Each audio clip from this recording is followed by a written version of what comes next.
मुंबई शहर आणि उपनगरांसह 11 जिल्ह्यांमध्ये पावसानं दांडी मारली आहे आणि त्यामुळे शेतकऱ्यांच्या पेरण्या सध्या खोळंबल्यात।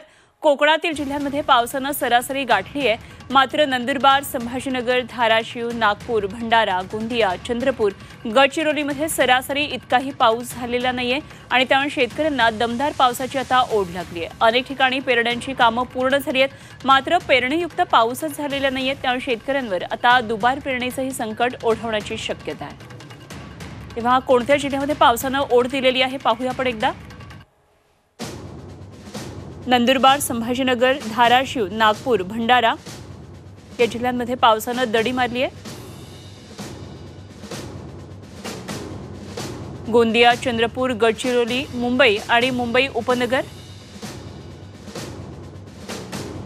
या जिल्ह्यांना अजूनही पावसाची प्रतीक्षा आहे।